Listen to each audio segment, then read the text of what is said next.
हरियाणा के नूंह में एक बार फिर से इंटरनेट बंद कर दिया गया है। नूंह में जो पुलिस है और गृह मंत्रालय ने 28 अगस्त रात 12 बजे तक मोबाइल इंटरनेट और एसएमएस की जो सुविधा है उसको रोक दिया है। नूंह में विश्व हिंदू परिषद ने 28 तारीख को एक बार फिर से ब्रिजमंडल यात्रा निकालने का ऐलान किया है, जिसके बाद यह फैसला लिया गया। हालांकि प्रशासन ने विश्व हिंदू परिषद और दूसरे संगठनों को यात्रा निकालने की अनुमति नहीं दी है। इसके बावजूद प्रशासन पूरी तरीके से तैयार है। साउथ रेंज के आईजी के मुताबिक लोगों को समझाया जा रहा है और सुरक्षा कड़ी कर दी गई है। नूंह के डिप्टी कमिश्नर ने कहा कि हमने कल के लिए सारे इंतजाम कर लिए हैं। धारा 144 लागू कर दी गई है।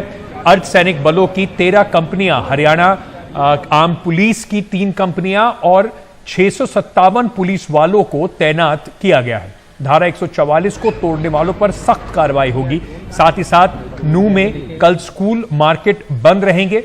नूंह में लगातार ड्रोन से निगरानी रखी जा रही है। कोई परमिशन नहीं दी गई है हमारी तरफ से, कोई इस बारे में, यात्रा के बारे में कोई परमिशन नहीं गई है हमारी तरफ से। किसी भी बाहर से कोई भी मूवमेंट होता है उसको आस पड़ोस के जिलों वाले में भी रोकने के लिए कहा गया है। साथ ही साथ हमारे जो नाके हैं हर एक बॉर्डर पे वो लगे हुए हैं। आसपास के प्रदेशों में भी जहाँ से भी कोई मूवमेंट का है तो हम डीजीपी साहब की तरफ से उसमें संबंधित मीटिंग लिख के और प्रेस नोट भी जारी किया गया है उसके अंतर्गत। और हमने मीडिया के माध्यम से भी और सबके माध्यम से भी हम यही कहना चाहेंगे कि जो भी लोग हैं जो बाहर से आना चाहते हैं तो मैं उनसे अपील रहेगी कि किसी तरह का मूवमेंट नूंह में अलाउड नहीं है। आप सब लोग अपने अपने एरिया में जहाँ भी हैं वहीं आप अपने मंदिरों में रहें और मंदिरों में अपना जलाभिषेक जो करना है वो वहीं करें।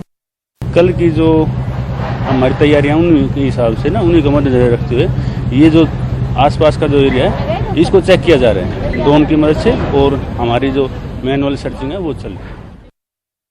जहाँ तक यात्रा का विषय है, क्योंकि महीना भर पहले ही जिस प्रकार की वहाँ घटनाक्रम हुआ है तो वहाँ की लॉ एंड ऑर्डर की व्यवस्था बनी रहे, सुरक्षा रखना ये सरकार का दायित्व होता है। हमने अपील भी की है और अपील करने के बाद हमारे एडमिनिस्ट्रेशन ने, पुलिस ने, प्रशासन ने ये निर्णय लिया है कि यात्रा ना करके सब लोग अपने अपने स्थानीय मंदिरों में जाकर जलाभिषेक का कार्यक्रम करें और हरियाणा में जहाँ भी है वहीं करें।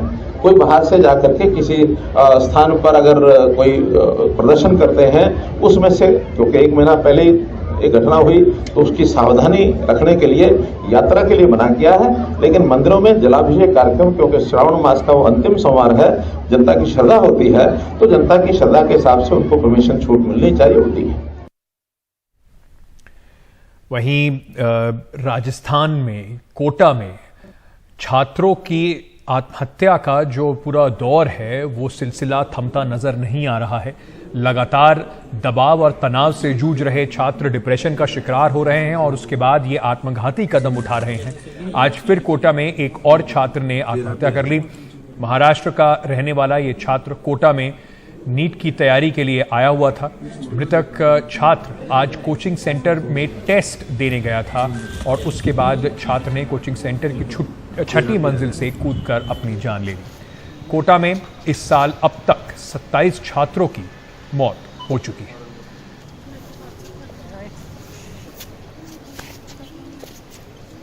यहाँ नीट की तैयारी कर रहा था, साथ साथ 12th में पढ़ रहा था। इसके रहने वाला अहमदनगर महाराष्ट्र का है। नाना नानी साथ रहते हैं तलवंडी में। आज इसका एग्ज़ाम था। एग्ज़ाम 3 को होना था।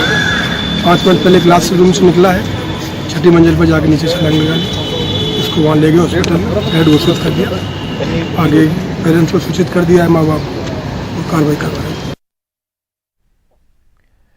राजस्थान के कोटा में लगातार जिस तरीके से तनाव के कारण छात्र अपनी जान ले रहे हैं, इसी पहलू पर नजर रखने के लिए, इस पर काबू पाने के लिए कोटा में प्रशासन ने एक नया इनिशिएटिव शुरू करा है, एक नई पहल की है, जिसका छात्रों पर कम से कम दबाव कम करने की कोशिश इस पूरे इनिशिएटिव से ली जा रही है।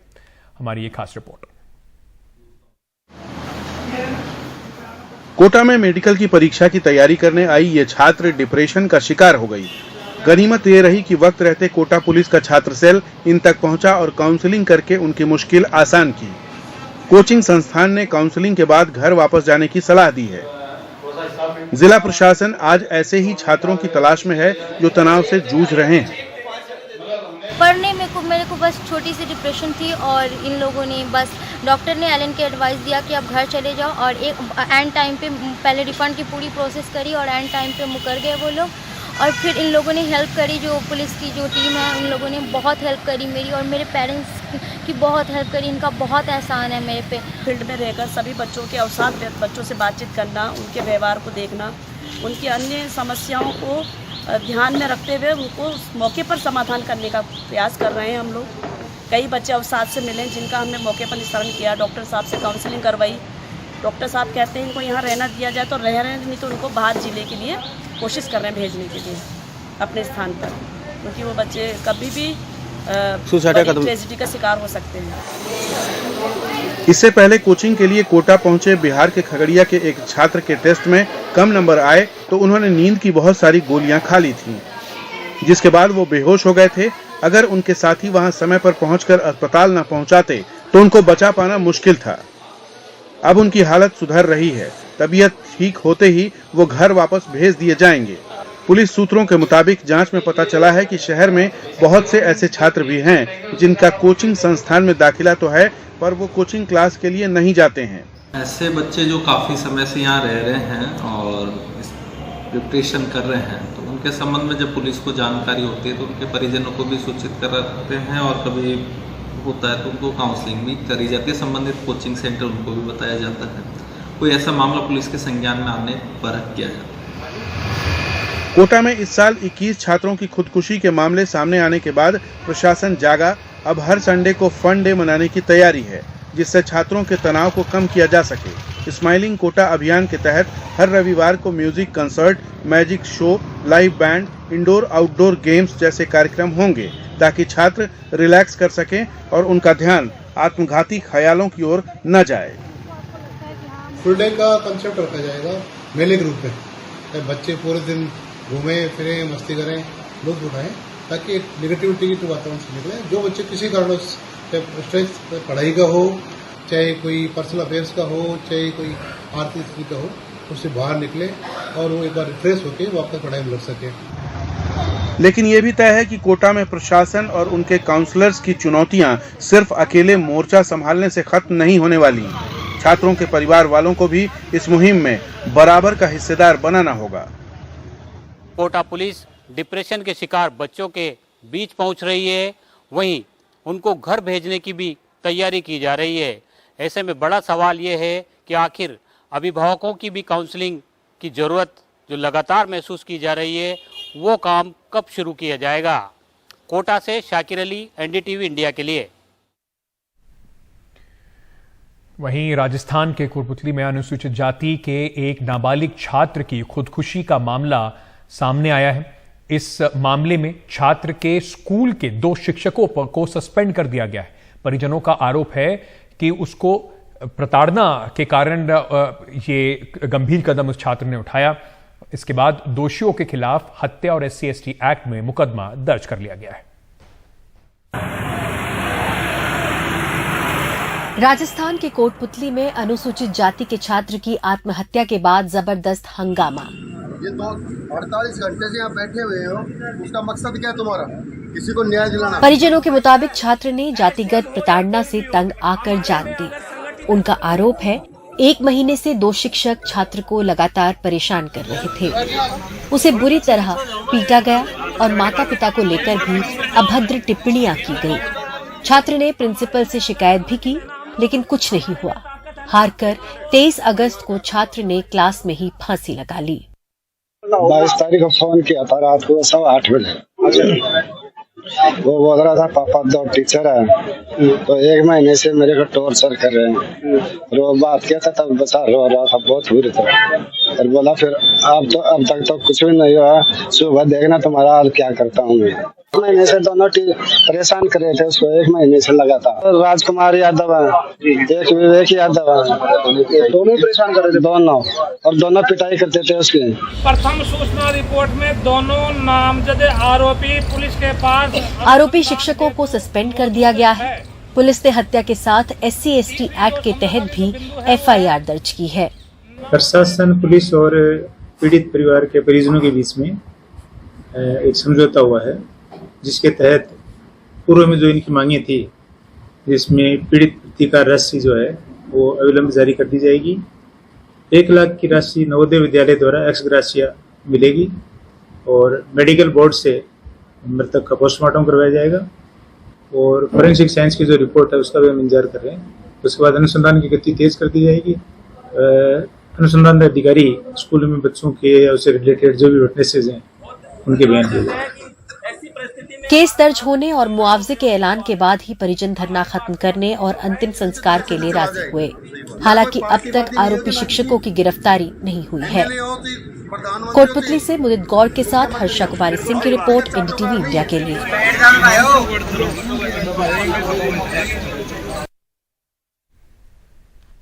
हरियाणा के युवा रोजगार के इंतजार में बड़ी संख्या में अपने पुश्तैनी मकान, जमीन, जायदाद बेचकर विदेश जाना चाहते हैं। और ये सिर्फ हरियाणा की बात नहीं है, आपने देखा होगा पंजाब में, गुजरात में ऐसे कई मामले सामने आते हैं। काम की तलाश में ये लोग ट्रैवल एजेंट्स की मदद से विदेश पहुंच तो जाते हैं, लेकिन क्या वहां पर वो अपने सपनों को पूरा कर पा रहे हैं? शायद नहीं। इटली में काम करने गए, या कम से कम इटली के सपने दिखाकर काम करने के लिए जो हरियाणा के कुछ युवक थे, वो कैसे लीबिया पहुंचकर फंस गए, इस रिपोर्ट में देखिए। हरियाणा के कैथल जिले के किसान शिव कुमार ने अपनी जमीन गिरवी रखकर बेटे साहिल को रोजगार के लिए इटली भेजा था। 12 लाख रुपए एजेंट को दिए, तब बेटा इटली के लिए रवाना हुआ। लेकिन शिव कुमार अपने बेटे की आवाज सुनने के लिए तरस रहे हैं। आखिरी बात 8 जून को हुई। उसके बाद बेटे का कोई अता पता नहीं है। एजेंट के खिलाफ FIR भी दर्ज कराई है, लेकिन बेटे के बारे में कोई जानकारी नहीं मिली है। हरियाणा का हर बच्चा बेरोजगार है और हर बच्चा चाहता है कि मैं अपना भविष्य बनाऊं। अब मेरा बेटा भी यही चाहता था कि मैं अपने भविष्य का, अपना कैरियर बनाने के लिए विदेश में जाऊंगा और अपना कैरियर बनाऊंगा। जी, मैं चाहता हूं कि हमारे बच्चे की जल्द से जल्द तलाश की करके भारत वापस लाया जाए और इन एजेंटों के खिलाफ सख्त से सख्त कार्रवाई की जाए। शिव कुमार के बेटे साहिल अकेले नहीं हैं। अभी पिछले हफ्ते ही भारत सरकार ने 17 युवा भारतीयों को लीबिया से रिहा करवाया है। एजेंटों के झांसे में आकर गैर कानूनी तरीके से विदेश पहुंचा दिए गए बेरोजगार युवा वहां फंस कर रह जाते हैं और एजेंटों पर पूरी तरह से निर्भर इन युवाओं का शोषण भी होता है। अंकुर के साथ भी कुछ ऐसा ही हुआ। नौकरी दिलवाने के बहाने एजेंट ने उन्हें लीबिया पहुंचा दिया। 6 लड़के मिले मेरे को इंडियन, जो फंसे हुए थे। उसने मेरे को बताया, भाई आप भी फंस गए हो। तो आपको तब पता चला कि तो कैसे बेचा जाता था आपको? बस यही कुछ 5-7 हज़ार दिनार मांगते थे वो, आगे से आगे लिब्बी को भेज देते थे। अगर पहले हमको टॉर्चर करते थे, मतलब कि अगर पैसे दे दिए तो ठीक, तो आगे लिब्बी को दे देते थे। 7,000 दिनार, 5,000 दिनार ऐसे। जब से दुबई से आके कहाँ गया? दुबई से आके सर उसने मेरे को बोला था कि मैं आपको सर्दियाँ भेजूंगा 6 महीने के लिए। कुरुक्षेत्र के राहुल भी काम की तलाश में इटली जाना चाहते थे, लेकिन एजेंट ने उन्हें भी लीबिया पहुंचा दिया। एजेंट को सर मैंने 13 लाख रुपए दिए। 13 लाख रुपए मेरे जा चुके हैं एजेंट पे। सर ये कोई मतलब परमिट के नहीं गए हैं सर, ये गए हैं किडनैपिंग के। किडनैप की करवाया, वहाँ पैसे मांग रहे हैं। वैसे बाकी लड़कों की तरह मलकीत खुश नसीब नहीं थे। वो काम की तलाश में अमेरिका जाना चाहते थे। एजेंट की मदद से वो बॉर्डर पार कर रहे थे, लेकिन जंगल में ही मारे गए। परिवार वालों को उनके बारे में जानकारी इस वायरल वीडियो से मिली थी। बेरोजगारी चलते देखो जी, वहाँ पर गए थे तो यही था कि आगे जाके रोजगार वगैरह सब कुछ ठीक हो जाएगा। तो 40 लाख में हम अपनी बात हुई थी यहाँ से एजेंट के साथ कि 40 लाख में मैं वहाँ पर अमेरिका में भेज दूंगा और वहाँ पर काम धंधा भी दिलवा दूंगा। एजेंट ने क्या कह के भेजा था भाई को?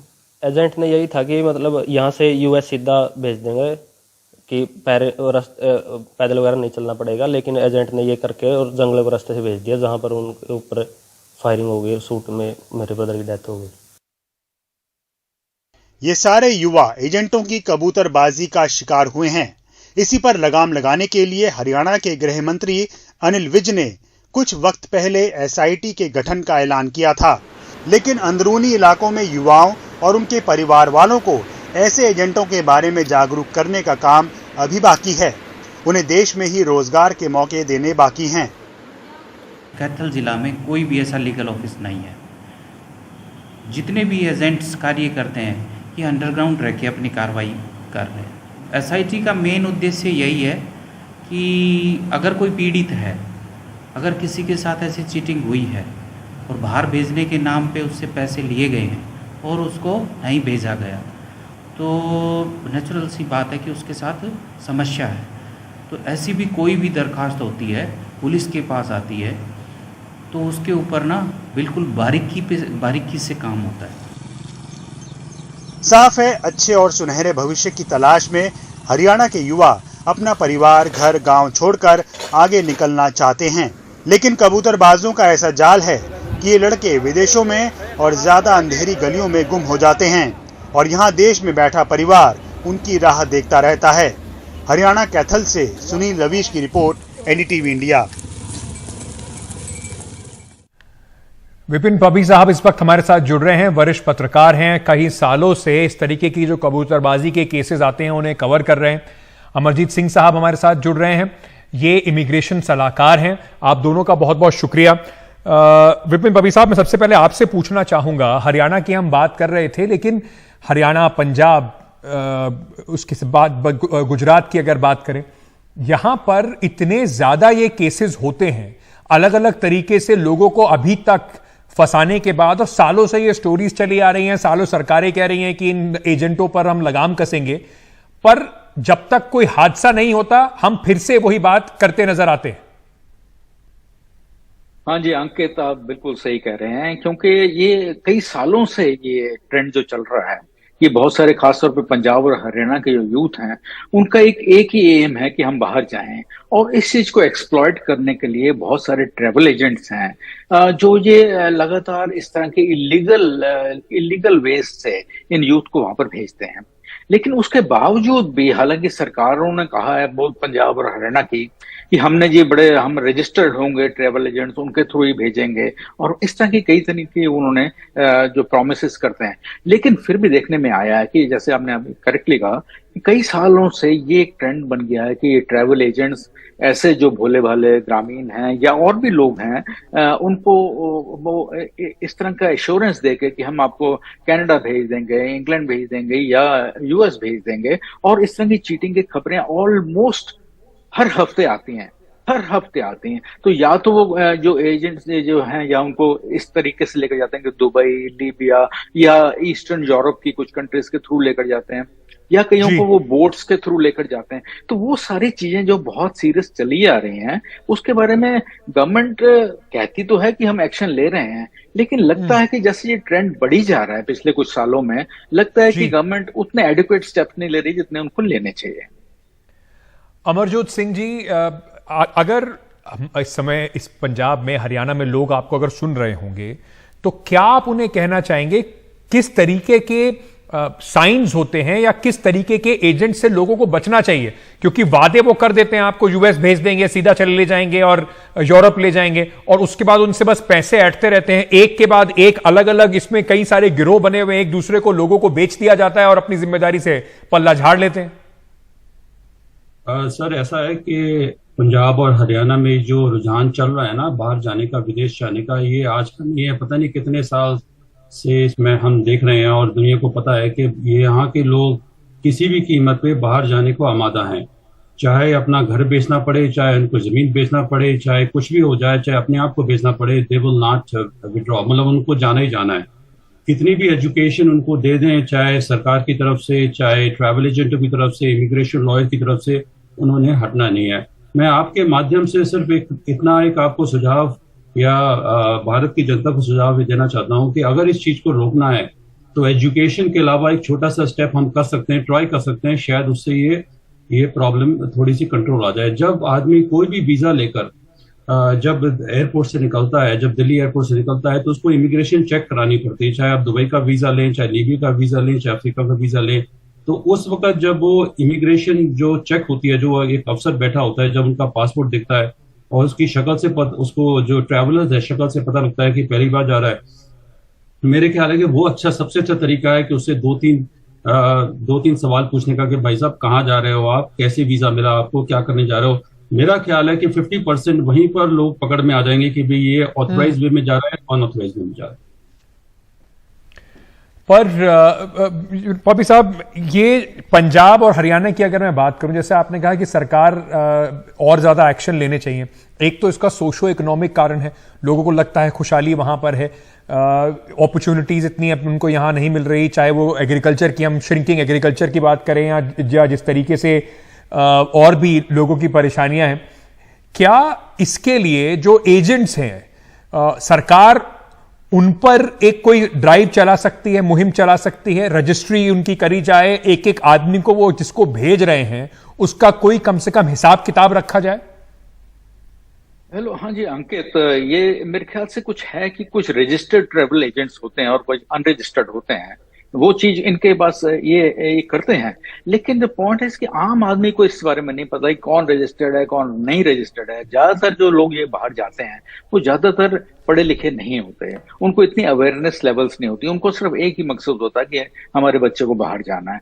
तो ये मेरे को लग रहा है कि ये अवेयरनेस जो है ये गवर्नमेंट्स को बहुत पंजाब एंड हरियाणा इनको बढ़ानी चाहिए। और उसके बाद सेकंड पॉइंट जो बहुत इंपॉर्टेंट है कि बहुत स्ट्रिक्ट से स्ट्रिक्ट एक्शन लेना चाहिए ऐसे ट्रैवल एजेंट्स के खिलाफ जो इस तरह से इलीगल वे से उनको भेजते हैं। अभी तक मेरे को नहीं कोई नजर में है कि बहुत इन्होंने ऐसा एग्जाम्पलरी एक्शन लिया है अगेंस्ट कोई ट्रैवल एजेंट्स, ना द गवर्नमेंट ने ना कोर्ट्स ने, जो बहुत ही एग्जाम्पलरी हो। तो मेरे को लग रहा है कि इस तरह के एग्जाम्पल नहीं, पर जैसे पबी साहब जो हम इस केस की बात कर रहे थे जो हरियाणा से आया है, इसमें लोग मारे गए हैं, पता है कि इलीगल रूट से उन्हें भेजा जा रहा है, और उसमें लोगों के पास जो ट्राइबल एजेंट जिससे उन्होंने बात की उससे उसका नंबर भी है, उसका पता भी है, तो सरकार इनके ऊपर क्यों नहीं तगड़ा एक्शन लेती? Completely I agree. बिल्कुल, इनको सरकार को चाहिए कि एग्जाम्पलरी पनिशमेंट को दीजिए, एग्जाम्पलरी उन पर सेक्शंस लगाए जाएं ताकि इस तरह की जो घटना हो। अभी तक तो बहुत कैजुअली सा ले रहे हैं, बहुत हरियाणा और पंजाब दोनों का ये है कि अभी वो इतना कैजुअली ले रहे हैं। और जैसा अभी मेरे जो साथ में जो और कमेंटेटर हैं उन्होंने भी कहा कि यहाँ के लोग जो हैं वो कुछ भी करने को तैयार हैं कि उनके बच्चे बाहर चले जाएं। और इस डेस्परेशन में वो देखते नहीं कि वो रजिस्टर्ड है कि नहीं रजिस्टर्ड है, तो वो सारे जो हैं प्रिकॉशंस इनको लेने पड़ेंगे, चाहे अलग अलग स्टेजेस पर लेने पड़े। मैं एक छोटा सवाल अमरजोत जी से पूछना चाहता हूं। अमरजोत जी, आप कनाडा में जिस तरीके से इमिग्रेशन की आप सलाहकार भी हैं, मैं आपसे ये जानना चाहता हूं कि वहां की सरकार, मान लीजिए कनाडा में कोई इस तरीके से 2 नंबर से बिना पूरे पेपर करे कैसे भी पहुंच जाता है, तो वहां पर उनको क्या खतरा होता है? लोगों को यह भी तो पता होना चाहिए अगर आप वहां पकड़े जाएंगे तो आपके साथ क्या होगा? सर, ऐसा है कि दुर्भाग्यवश क्या होता है कि ये जो कंट्रीज है ना, अपने कनाडा, अमेरिका और जो वेस्टर्न कंट्रीज है, यहाँ पर अगर आप इलीगल पहुंच भी गए तो यहाँ पर जान का खतरा नहीं है। तो जैसे आपने लीबिया की बात करी और मेडिटेरेनियन की बात करी, वहां तो किश्ती में लोग जाते हैं और डूब जाते हैं अगर निकले भी, और या तो लोग उनको स्मगलर्स मार देते हैं। लेकिन कनाडा में, अमेरिका में जो लोग इलीगल आ जाते हैं, कम से कम उनका एक ड्यू प्रोसेस है। उनको अगर वो असाइलम, रेफ्यूजी लेना चाहते हैं तो उनका एक प्रोसेस चलता है, उसके हिसाब से अगर वो फेल हो जाते हैं उस एप्लीकेशन में तो उनको डिपोर्ट कर दिया जाता है। तो कम से कम एक जान का खतरा नहीं है। लेकिन इसका मतलब ये नहीं है कि लोग इलीगल आए। जैसे कि विपिन साहब ने कहा कि सरकार को एक टाइट करना चाहिए। मैं दावा करता हूं कि आप जितना भी टाइट कर लें, कितना भी इसको आप इंडियन पेनल कोड को सख्त कर दें, ट्रैवल एजेंट्स को उसकी धरपकड़ करें, ये काम ऐसे सूट नहीं आने वाला। क्योंकि जिसको जाना है, और वो टिपिकली जो है अनपढ़ लोग होते हैं, तो अनपढ़ लोग जो होते हैं, जो पढ़े लिखे होते हैं, उनको वो कभी भी रजिस्टर्ड ट्रैवल एजेंट के पास जाएंगे भी नहीं। और जो रजिस्टर्ड ट्रैवल एजेंट के पास जो रजिस्टर्ड हैं, जिनके पास नॉलेज है, लाइसेंस है, तो वो पढ़े लिखे लोगों से डील करते हैं, तो वहां इतनी गुंजाइश नहीं है कि इलीगल काम करेंगे। सो बेटर ये है कि आप एक सुझाव को माने, आप सोचे इसके बारे में। बिल्कुल, हम इसके बारे में बाद में बात कर सकते हैं। अगर आप एयरपोर्ट पे जब निकलते हैं, चाहे तो वीजा अफ्रीका का है, चाहे लीबिया का है, चाहे इटली का, कहीं का भी वीजा है, अगर वहीं पर जो इमिग्रेशन ऑफिसर है अगर शक्ल देख बिल्कुल सा एक जायजा लगाने के एक लिए शायद आदमी ट्रेनिंग कहाँ भी जा चाहिए सकता है? हमारे इमिग्रेशन ऑफिसर्स को, इस तरह के लोगों को ढूंढने की, डिटेक्ट करने की एक ट्रेनिंग की भी आवश्यकता है। बहुत बहुत शुक्रिया आप दोनों का। एक बड़ी समस्या है और इससे लड़ने के लिए ना सिर्फ लोगों को समझाना, उनकी जानकारी बढ़ाना एक कदम है, बल्कि सरकार को भी सख्ती से कुछ नियम कानून बनाने पड़ेंगे। जो ट्रैवल एजेंट्स हैं जो इस तरीके की कबूतरबाजी करके लोगों की जान को खतरे में डालकर उनको बाहर भेजने का सपना बेचते हैं। छोटा सा एक ब्रेक लेके वापस आ रहे हैं।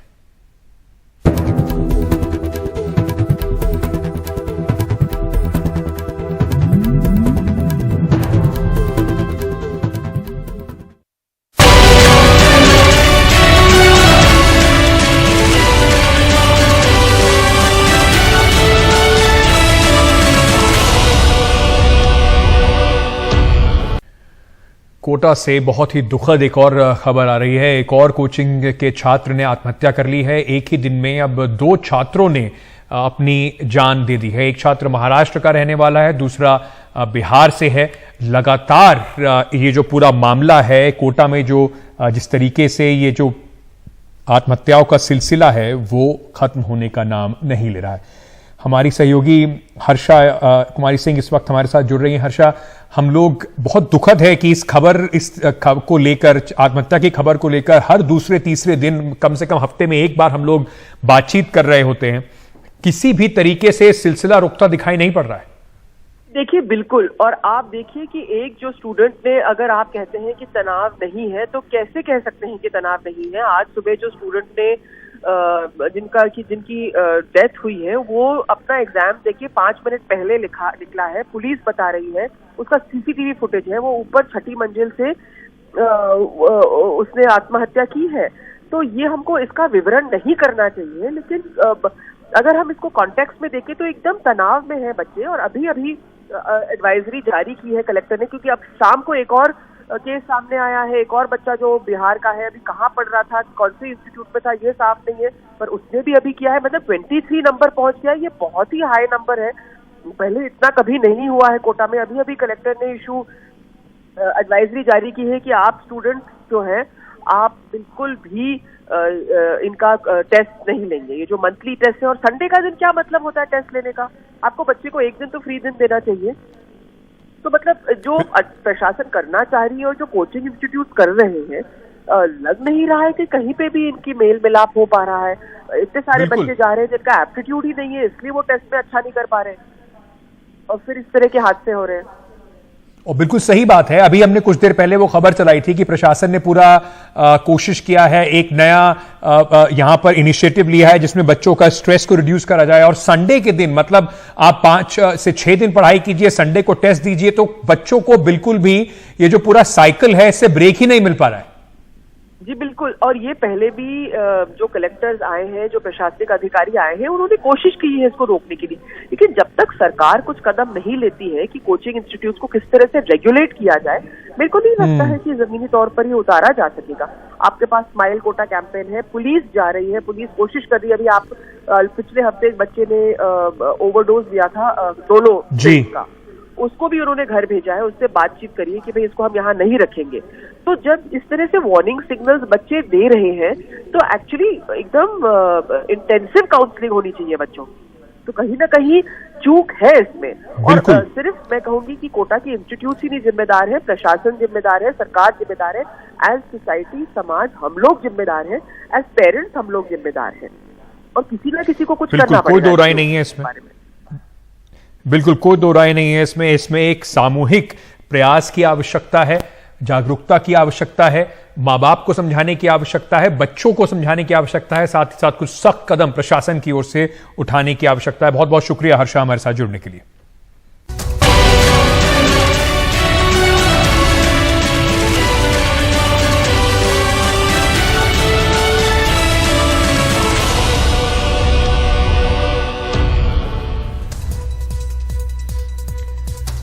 कुबेर ग्रुप के जो एमडी हैं विकास मालू जी, ये कुछ दिन से सुर्खियों में चल रहे हैं क्योंकि नूह में एक बड़े हादसे में, वैसे तो ये खुद घायल हुए, लेकिन इनकी गाड़ी में जब टक्कर लगी उसके बाद जिस तरीके से 1-2 लोगों की मौत भी हुई है, उनको अब हरियाणा की पुलिस ने पूछताछ के लिए समन जारी किया है। एनडीटीवी की खबर के बाद समन जारी करते हुए कार्रवाई की जा रही है। 22 अगस्त को मल्लू की तेज रफ्तार की गाड़ी ने वडोदरा मुंबई हाईवे पर एक टैंकर को टक्कर मारी, पीछे से टक्कर मारी, जिसमें 2 लोगों की मौत हो गई। दर्दनाक मौत। ये टैंकर में आग लग गई, पेट्रोल का टैंकर था और वो दोनों झुलस के मारे गए। पुलिस ने एफआईआर में आरोपी के तौर पर किसी का नाम अभी तक नहीं लिखा है। नूह पुलिस ने आखिरकार एक गंभीर सड़क हादसे के 5 दिन बाद विवादित कारोबारी और कुबेर ग्रुप के एमडी विकास मालू को समन जारी कर पूछताछ के लिए बुलाया है। एनडीटीवी ने बताया था कि इस मामले में पुलिस की कार्रवाई ढीली चल रही है। इसके बाद मालू को समन जारी करते हुए कहा गया कि अस्पताल से जैसे ही उनको छुट्टी मिली वो पूछताछ और जांच में शामिल हों। विकास मालू गुरुग्राम के इसी अस्पताल में भर्ती हैं। 22 अगस्त से विकास मालू गुरुग्राम के इसी मेदांता अस्पताल में भर्ती है, लेकिन उसकी सेहत को लेकर अस्पताल प्रशासन की ओर से कोई बयान जारी नहीं किया गया है। वो कब तक ठीक होगा और कब पुलिस के सामने बयान देगा, इसे लेकर अभी कुछ भी साफ नहीं है। 22 अगस्त को वडोदरा मुंबई एक्सप्रेसवे पर सुबह करीब 11:30 बजे विकास मालू की तेज रफ्तार रॉयल्स रॉयस फैंटम कार ने यूटर्न ले रहे एक टैंकर को जोरदार टक्कर मार दी। कार में आग लगने के पहले ही विकास मालू को उनके बाउंसर काफिले की दूसरी गाड़ियों से अस्पताल ले गए, जबकि हादसे में टैंकर के चालक समेत 2 लोगों की मौत हो गई, जबकि ये घायल हो गया। हादसे के एक चश्मदीद मुनील यादव टैंकर के पीछे दूसरी गाड़ी में थे। मुनील की शिकायत पर ही केस दर्ज हुआ, लेकिन पुलिस ने एफआईआर अज्ञात लोगों के खिलाफ की। मुनील के मुताबिक कार की स्पीड बहुत ज्यादा थी। एनडीटीवी से मुनील यादव ने फोन पर बातचीत की। हमारे साथ में डीजल टैंकर चल रहा था, हम पीछे से टीएम गाड़ी एक मिलर होती है जो कंक्रीट लेके चलती है, अच्छा, वो मैं चला रहा था और जो डीजल टैंकर मेरे ही कंपनी का था, अच्छा, वो मेरे से 500 मीटर आगे चल रहा था। अच्छा, उसमें बैठे थे रामप्रीत चालक थे और कुलदीप जो थे जी, वो सुपरवाइजर थे, डीजल देने का काम करते थे वो। अच्छा अच्छा, ठीक है। और एक हेल्पर थे, उसका नाम था गौतम जी। तो मैं जब कट के पास पहुंचा तो मेरा और उनका फैसला 300 मीटर हुआ। अच्छा, ठीक है। तो 300 मीटर का फैसला हुआ। उसके बाद वो जो अपना इंडिकेटर जला के वो घूमने ही वाले थे, उनका स्पीड लमसम 20-25 का हो गया था। ठीक है। उसके पीछे जब हम देखें तो इनका काफिला आ रहा था, रेंज रोवर का गाड़ियों का काफिला आ रहा था और उसके पीछे कम से कम 10-15 गाड़ी थी। ठीक है। रेंज रोवर सबसे आगे गाड़ी और उनका स्पीड था कम से कम 200 पार। अच्छा। तो इतना भयंकर वही बीचों बीच एक्सीडेंट हुआ कि पूछिए मत। तुरंत गाड़ी जाके गिर गई और सामने का दोनों चक्का जाके 50 मीटर आगे गिर गया। एनडीटीवी की टीम ने रविवार सुबह मुंबई बड़ोदरा एक्सप्रेसवे पर जाकर देखा तो यहाँ से गुजर रही गाड़ियों की स्पीड काफी ज्यादा मिली, जबकि एक्सप्रेसवे पर कारों के लिए अधिकतम स्पीड 120 किलोमीटर प्रति घंटे की है। एक्सप्रेसवे पर ऐसे कई लोग मिले जो हादसों के पीछे ज्यादा रफ्तार और लापरवाही को वजह मानते हैं। जो स्पीड की लिमिट है वो 120 किलोमीटर प्रति घंटे की रफ्तार है, लेकिन जैसा आई विटनेस बता रहे हैं कि जब हादसा हुआ तब गाड़ी की स्पीड करीब 200 किलोमीटर पर आवर थी। यहाँ पर बहुत सारे लोग ऐसे भी आ रहे हैं जिन्होंने इस हादसे के बारे में सुना है और शायद पहली बार सुना होगा कि 12 करोड़ रुपए की गाड़ी जलकर खाक हो गई है। तो बहुत सारे लोग यहाँ पर जो निकलते हैं वो गाड़ी को देखने आते हैं। कुछ लोगों से बात करते हैं। भैया कहाँ से रहने वाले हैं आप? हम जयपुर के रहने वाले। अच्छा, तो आपने गाड़ी खड़ी की, क्या देखने आए यहाँ पर? नहीं, ये टीवी पे देखा था हमने भी, तो हम दिल्ली जा रहे थे थोड़ा काम से, तो देखा तो हमका यही हादसा होगा शायद। आपका नाम क्या है? विशाल। आप भी देखने आए? ये नहीं, वो देखा था टीवी के ऊपर में, न्यूज में देखा था कि गाड़ी एक्सीडेंट दुर्घटना हुई, तो उसकी वजह से जा रहे थे, तो मौका देखते कि वो इतनी महंगी गाड़ी का हादसा पहली बार सुना हुआ आपने? पहली बार ही सुना है। विकास मालू के वकील के मुताबिक हादसे के वक्त उसका ड्राइवर कार चला रहा था जो जयपुर के रास्ते पर टेस्ट ड्राइव ले रहा था। अब ये जांच में साफ हो पाएगा कि कार दरअसल कौन चला रहा था और पुलिस उस पर क्या कार्रवाई करती है। नूह से कैमरामैन मोहम्मद मुरसलीन के साथ मुकेश सिंह सेंगर, एनडीटीवी इंडिया। 2 लोगों की इसमें मौत हुई है और बहुत जरूरी है यह समझना कि ये तेज रफ्तार गाड़ी जो थी, पहले खबर उड़ाई गई कि टैंकर उल्टी दिशा में आ रहा था, कोशिश की गई बचने की, उसको पूरे तरीके से समझने के लिए हम आपको एक एनिमेशन के जरिए दिखाते हैं कि हादसा आखिर हुआ कैसे। दिल्ली मुंबई एक्सप्रेसवे पर 22 अगस्त को एक रॉयल्स रॉयस कार, बहुत ही महंगी गाड़ी है, मतलब इस देश के अंदर शायद ही गिने चुने लोग हों जिनकी हिम्मत हो इस गाड़ी को खरीदने की, वो तेज गति से जा रही है। इस रॉयल्स रॉयस कार ने एक ऑयल टैंकर को इतनी तेजी से टक्कर मारी कि टैंकर में के जो आगे के 2 चक्के हैं वो निकल के बिल्कुल आगे चले गए और टैंकर पलट गया। टैंकर में सवार 2 लोगों की मौके पर ही मौत हो गई। पुलिस का कहना है कि रॉयल्स रॉयस जो कार थी वो तेज रफ्तार से आ रही थी, इस वजह से हादसा हुआ। हादसा इतना जबरदस्त था कि करोड़ों की कार जो है वो चकनाचूर होकर बिल्कुल ध्वस्त हो गई, उसमें भी आग लग गई। रॉयल्स रॉयस कार में कुबेर ग्रुप के विकास मालू इस हादसे में गाड़ी में मौजूद थे, जो फिलहाल मेदांता अस्पताल में अब इलाज करा रहे हैं। इस बीच विकास मालू को पुलिस ने नोटिस भेजकर कहा है कि जब वो अस्पताल से डिस्चार्ज हो जाए, छुट्टी उनकी हो जाए, तो पूछताछ के लिए हाजिर हों। अब ये कहा जा रहा है कि इस गाड़ी के अंदर 3 लोग थे रॉयल्स रॉयस कार में। विकास मालू थे, उनके साथ कोई और था और साथ ही साथ उनका ड्राइवर था। आपको यह बता दें कि हादसे में टैंकर में सवार एक व्यक्ति घायल भी हो गया, जिसका बयान जो है वो अभी तक नहीं ले पाई है पुलिस, क्योंकि उसकी हालत अभी ठीक नहीं है। पुलिस ने लापरवाही से गाड़ी चलाने का मामला दर्ज अभी तक इसमें किया है।